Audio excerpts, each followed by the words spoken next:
Alright, we're having a little bit of technical difficulty there with that piston. It didn't go in there all the way as it should be in there. It should just drop straight in, almost like it free falls down to the very bottom. And it shouldn't be tight at all. There's a slight cut on the side, and I think that's what happened there. I didn't get on the right spot there. There you go, it drops right in. There's an actual slice on the one side, it's like a C shape. And of course, you have to put your cap back on there. Hold your piston in there. These can be set up for, if you have a can on the end of this, the can settings, you can take off the back pressure off of the piston. Alright, after you get your piston in, your cap on, there's a little set pin here. You push the little pin in, rotate this in so it locks. It should be perpendicular with the weapon, and that should be ready to go. Next, what I usually do is take a piece of paper towel, shoot a little ballistol on it, and all I'm going to do with this is I'm just going to kind of wipe the receiver down a little bit. Just get any kind of carbon, gunpowder, any kind of foreign matter off of there. You can take a dry part of the cloth and clean up where the firing pin is. I don't like to get anything up in there. You don't want to get anything up in that side of it. Just kind of clean just the residue off. You can actually take a little. I take sometimes a little Q-tip or something as well, clean up in there, just to get the powder out of there. You can see there's a little bit of powder there. No big deal. It doesn't have to come out of there, but if you want a clean trophy weapon, you might want to clean it up. See a lot of, it's kind of goldish color from the brass sitting there. But basically, I just take the paper towel and just clean off the rest of the receiver. You don't want too much on there. Ballistol will sit on there. Lube that up pretty good. I feel it's still pretty slippery from past ballistol episodes. Okay, basically on the receiver, you just want a little bit of oil filling on there. You don't want it to be too much. Too much lubrication in there is going to cause you problems. I've seen weapons being out in the field out there, and too much lubrication causes lots of problems. Rounds misfiring, stovepipes. You want to just have enough oil on there to make things cycle properly, but you don't want to have too much in it. It starts impeding the operation of the weapon. Certain things that you can lube a lot is like the handle. You can't really put too much on the handle, but the charge handle, but I don't usually go crazy on that as well. I just put a little coating on there. Ballistol works pretty good. It's a thin oil. You're not going to go wrong with it. But I mean, if you want to get crazy on something, you can put a ton on the charge handle, but you don't want to try to get into the weapon too much. So I try to stay away from it. Just thin coatings, you're good. Take a piece of paper towel after that, wipe it down.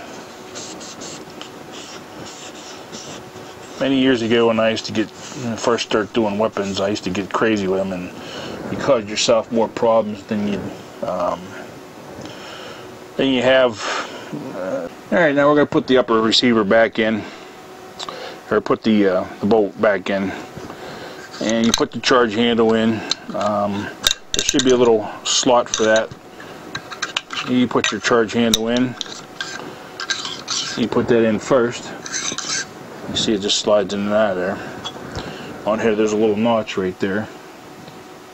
And that little notch grabs a hold of that handle. And make sure you got the handle in there first. Of course, being upside down, and because I'm sitting here doing this on camera, of course it wants to be difficult. And you slide it back in.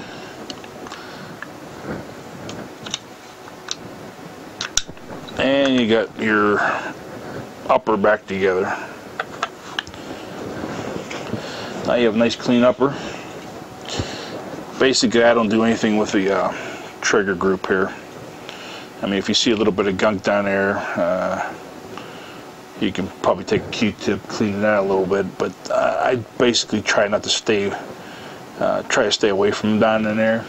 You don't really need to be lubricating too much there. If you want to take a little bit of ballast on and hit the springs or something like that just to keep the corrosion to a minimum, you can do so, but try to do it very, very lightly. You don't need a whole lot of gunk there in your trigger group. Well, if you want to get crazy in there, you want to just try to clean out a little bit. Take your little Q-tip,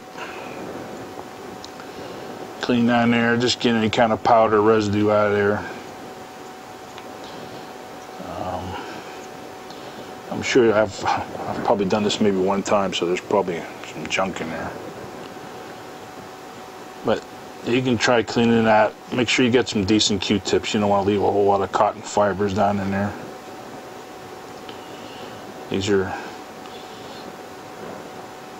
decent Q-tips here. It's my wife's for her makeup. So I steal them. Shh, don't tell her that. Anyways, that's pretty much all you do. I just try to take out a little bit of carbon, a little bit of gunpowder.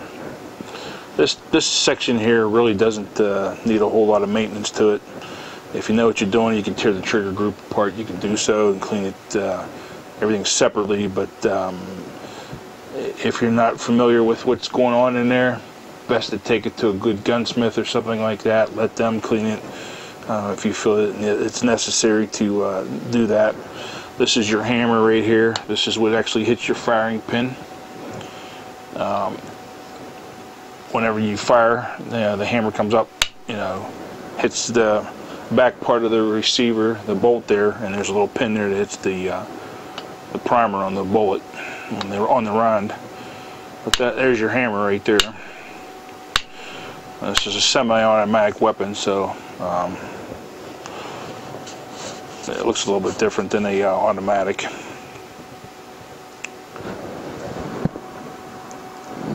Okay, again, and obviously my pin fired back in there. We want to put this back together. So make sure your pins are pulled out. Mine weren't.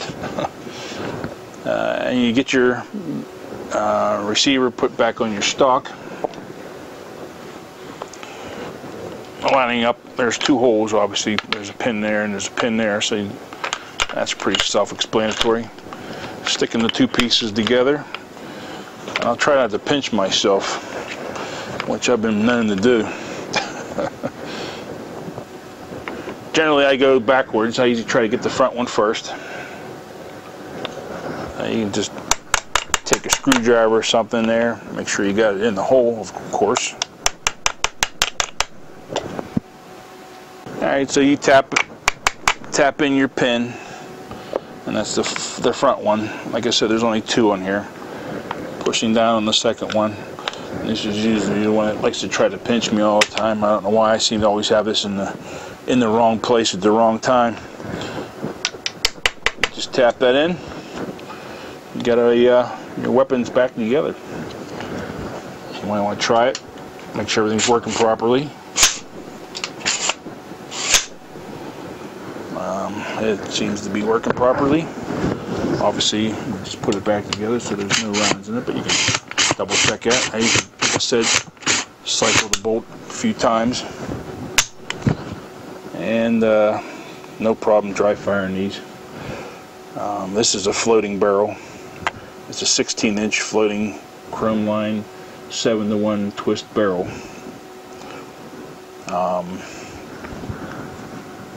And that's pretty much all there is to do it. I basically don't take more than about,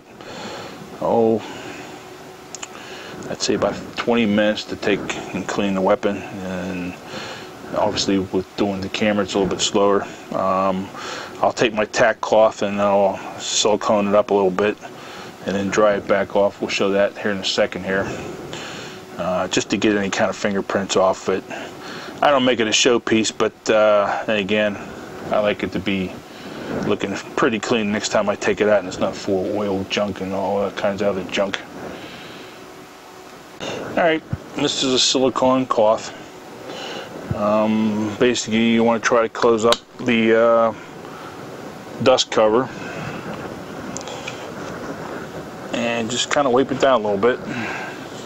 Now, this kind of leaves a film on it too, so I usually like to take a piece of paper towel afterwards and just kind of thoroughly take it down and make sure all this stuff is off of there.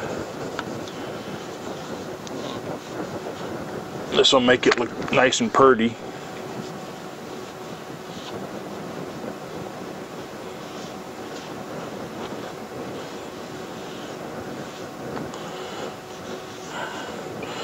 Now you get the general idea.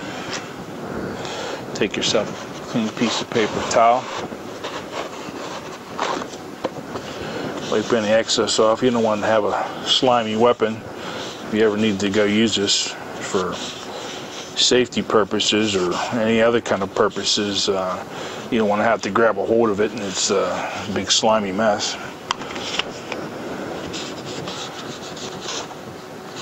But that makes it look pretty.